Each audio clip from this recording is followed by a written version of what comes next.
अस्सलामु अलैकुम वरहमतुल्लाहि वबरकातुहू। हेलो दोस्तों, मेरा नाम है मोहम्मद इरशाद और आप देख रहे हैं मेरा YouTube channel D study official.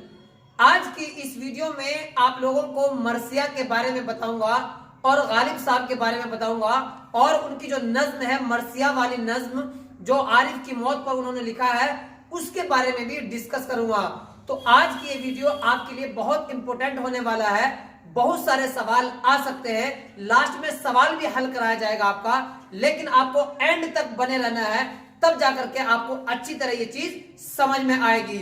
तो चलिए ज्यादा देर ना करते हुए वीडियो को शुरू करते हैं। यहां पर देखिए मरसिया, ये जो आपका चैप्टर है ये 22वां चैप्टर है। कौन सा चैप्टर है ये? 22वां चैप्टर है, जिस चैप्टर का नाम मरसिया है। क्या नाम है? मरसिया। मरसिया कहते हैं रोना धोना या किसी चीज के ऊपर मातम करना। बात समझ में आ रहा ना? यानी मरने वाले के औसाफ के बारे में बात की जाती है या मरने वाले के बारे में अशआर पढ़ा जाता है, उसी को कहते हैं मरसिया। इतना बात समझ में आया कि मरसिया किसको कहते हैं? मरने वाले के औसाफ जिसमें बयान किए जाए, मरने वाले के औसाफ। औसाफ कहते हैं सिफत को, कैरेक्टर को। औसाफ, मरने वाले के औसाफ बयान हो, उसको क्या कहेंगे? मरसिया कहेंगे। अब यहां पर एक चीज आपको समझने की है कि मरसिया दरअसल जो है ये पार्टिकुलर इमाम हुसैन रजी अल्लाह अन्हु के बारे में हुआ था। ये मरसिया असल में क्योंकि वो शुहदाए करबला में से थे, इसलिए उनके साथ ये खास है। लेकिन अगर एक आम इंसान के साथ मरसिया पढ़ा जाए तो उसको ये मरसिया ना कह करके इसी को शख्सी मरसिया कहेंगे। क्या कहेंगे? शख्सी मरसिया। ये मरसिया जो है शख्सी मरसिया, ये किसी भी इंसान के साथ हो सकता है। जैसे मैं मर जाऊंगा या आप मरेंगे या कोई भी इंसान मरेगा तो उसके ऊपर जो नज्म कही जाती है उसी को कहते हैं शख्सी मरसिया। तो मुझे लगता है इतनी चीज समझ में आ गया ना? यानी जो इंसान, आम इंसान अगर मर रहा है तो उसको शख्सी मरसिया, और अगर कोई खास जैसे शुहदाए करबला में से बहुत सारे जितने भी शहीद हुए हैं उनके लिए मरसिया। अब इतना समझ में आ गया ना? मुझे लगता है इतनी चीज भी समझ में आ गया। अब यहां पर बात करते हैं अज्जाए तरकीबी के बारे में। क्या यानी कि इनके जो अज्जाए तरकीबी है वो कौन कौन से हैं, थोड़ा उसके बारे में बात करते हैं। यहां देखिए चेहरा है,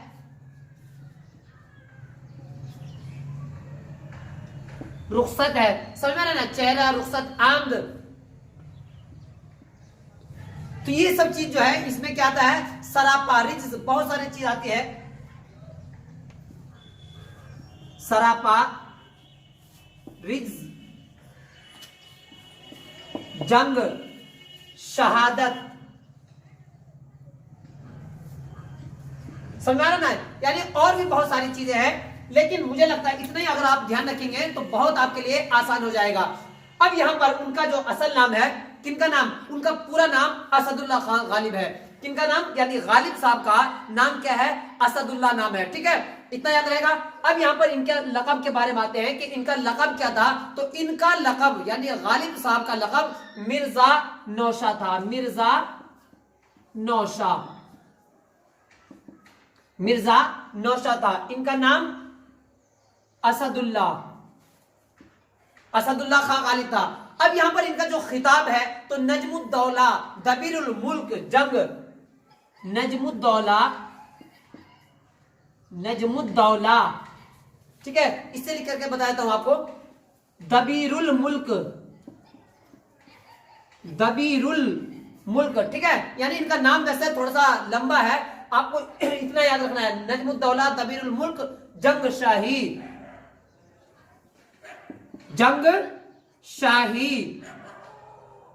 अब यहां पर देखिए, मुझे लगता है इतनी चीज तो समझ में आ गया।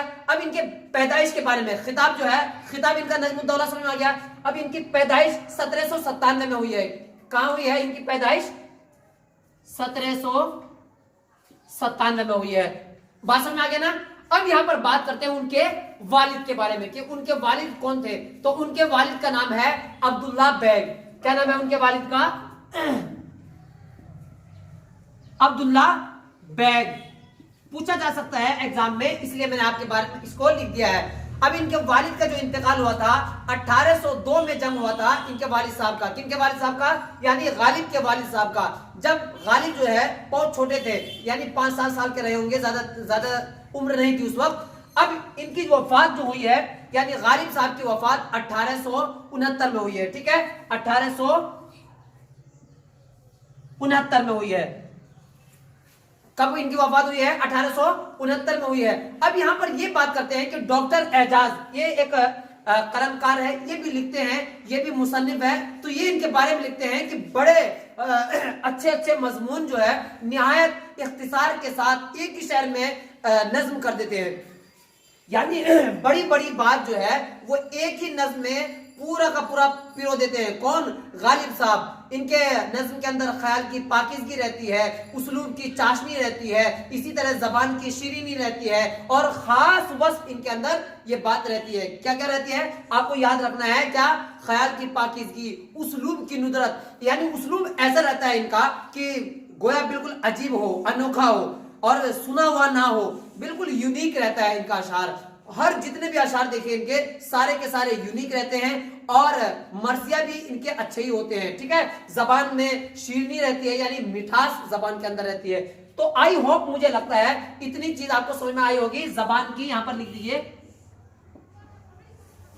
जबान की शीरनी, उसलूब की नुदरत। यानी आपसे पूछा जा सकता है कि उनके नज्म के अंदर या उनके मर्सिया के अंदर क्या क्या चीज पाई जाती है, तो आप जबान की शीरनी, मिठास या उसलूब की नुदरत लिख सकते हैं, या इसी तरह कह सकते हैं कि इनके अंदर खास वस्फ पाया जाता है। तो आई होप आपको ये चीज समझ में आई होगी। अब आपको समझाते हैं मर्सिया के बारे में जो उन्होंने लिखा है, तो चलिए उसको शुरू करते हैं। अब यहां पर देखिए उनका जो शेर आपको नजर आ रहा है, लाजिम था कि देखो मेरा रास्ता कोई दिन और, तन्हा गए क्यों अब रहो तन्हा कोई दिन और। ये जो आप जो अशार देख रहे हैं ये भी किनके हैं? गालिब के ही है, जिन्होंने ये जो नज्म लिखा है ये इनके भांजे थे। कौन थे? रिश्ते के भांजे थे, जिनका नाम जैनुल आबिदीन आरिफ था।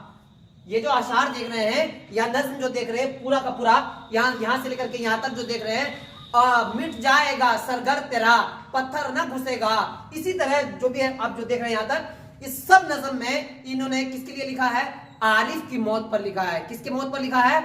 आरिफ की मौत पर लिखा है। कौन थे ये आरिफ? ये गालिब साहब के भांजे थे। कौन थे ये? दूर के रिश्ते के भांजे थे, जो कि अजीज भी थे, दोस्त भी थे। इसलिए जब उनका इंतकाल हो गया तो उनके बारे में इन्होंने ये सब जो नज्म है, ये सब नज्म उनके लिए लिखा था। समझ में आया ना कि भाई ये जो नज्म है क्यों लिखा था इन्होंने गालिब साहब ने? फिर उसमें जो कह रहे हैं कि नहीं चाहिए था कि कोई दिन और चले जाते, आज का दिन थोड़ी था जाने के लिए, थोड़ा कुछ दिन और रुक जाते, कुछ दिन और सब्र कर लेते, कुछ दिन और। मलकुल मौत को कह रहे हैं गालिब साहब इन्हीं के नज्म में कि भाई थोड़ा सब्र तो कर लेते, थोड़ा अभी इनकी जवानी है, जवानी गुजरी नहीं है, इनका इंतकाल पहले हो गया है कि नहीं। तो ये सब चीजें इनके अशार में कहा गया है। ठीक है, अब दूसरे में क्या कहा गया? माना कि दुनिया में कोई हमेशा रहता नहीं है। बात है कि नहीं? ये तो सही बात है कि इस दुनिया के अंदर कोई भी हमेशा रहने के लिए नहीं आया है, तो जाने ही के लिए आया है। तो उसी चीज को ये जितने भी नज्म देख रहे हैं, इस नज्म को ही कहते हैं मर्सिया नज्म। कौन सी नज्म कहते हैं? शख्सी मर्सिया नज्म। बात समझ रहा ना? यानी मर्सिया उसको कहते हैं जिसके अंदर मरने वाले के औसाफ बयान किए जाए, मरने वाले के अखलाक के बारे में बात की जाए, मरने वाले के अच्छी चीजों के बारे में बात किया जाए। बात समझ आ गया ना? अब बहुत सारे अशार है उनके, माना के हमेशा नहीं अच्छा कोई दिन और, जाए हुए कितने कहते हो कयामत को मिलेंगे। यानी जाते हुए जो कह रहे हैं कि जाते हुए कहेंगे कि कयामत में मिलेंगे हम लोग। अरे भाई यहाँ पर इस दुनिया में हमें रहना है, वो गालिब साहब का कहना है कि यहाँ पर रहिए कुछ दिन और, हम लोग भी रह रहे हैं कुछ दिन और रहिए।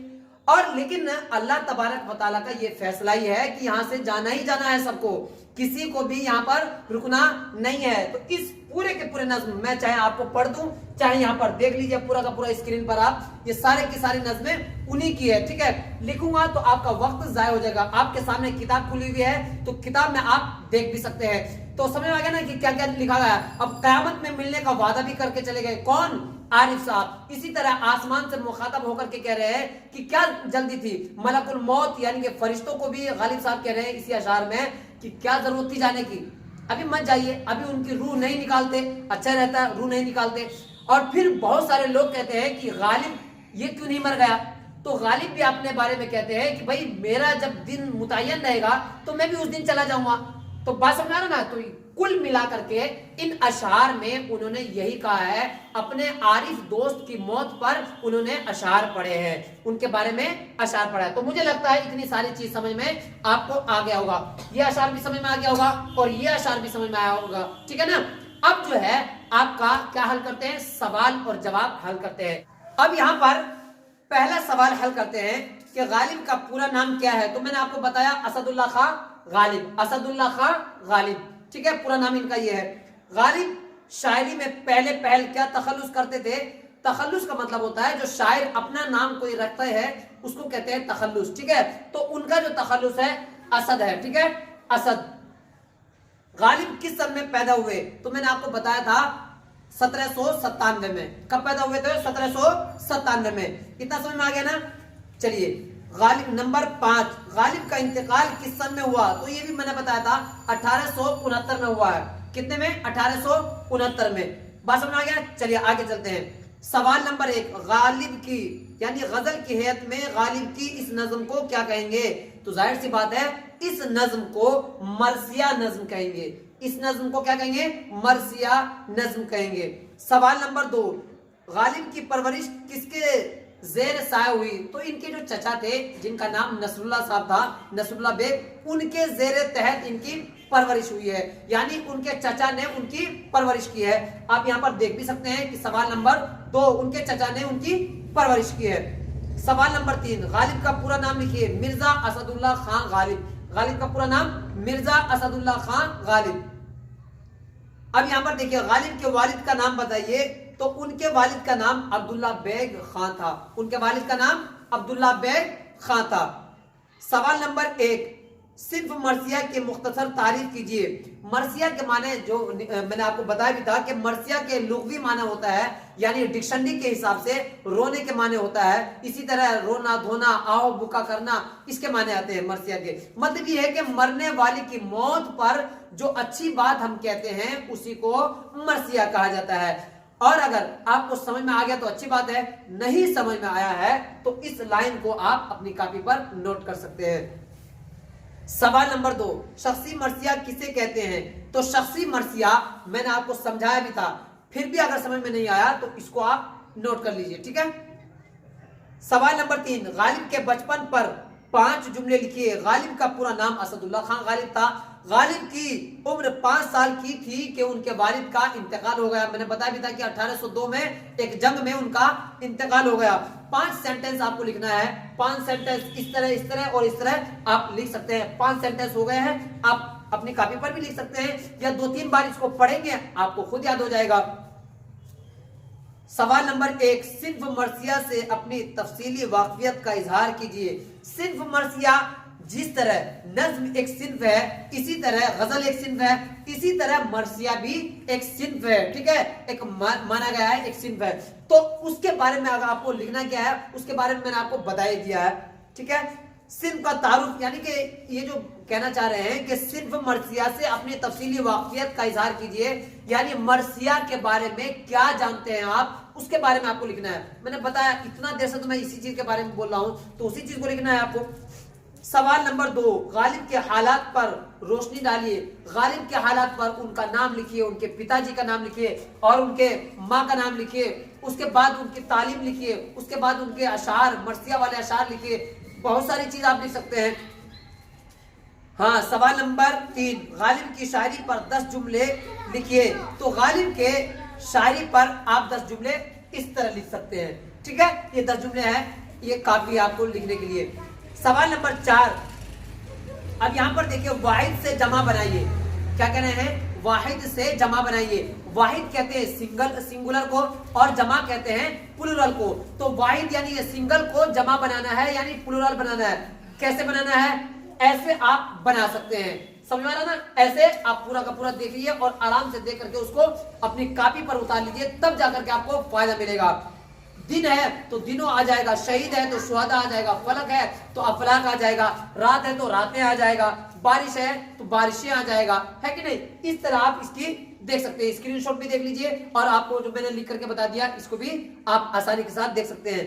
तो मुझे लगता है पूरी की पूरी चीज आपको समझ में अच्छी तरह आई होगी। इसमें कोई भी अगर दिक्कत आई हो तो आप कमेंट में पूछ सकते हैं, और अगर वीडियो अच्छी लगी है तो वीडियो को क्या कर दीजिए, आप क्या कीजिए, लाइक कीजिए, शेयर कीजिए और अपने बहन भाइयों को भी दूसरे लोगों तक भी पहुंचाइए। जिन बच्चों का एग्जाम इसी बार है उन बच्चों तक इस वीडियो को जरूर पहुंचाइएगा। तो मुझे लगता है बहुत पूरी की पूरी चीज आपको समझ में आई होगी। I hope. तो मिलते हैं अगली वीडियो।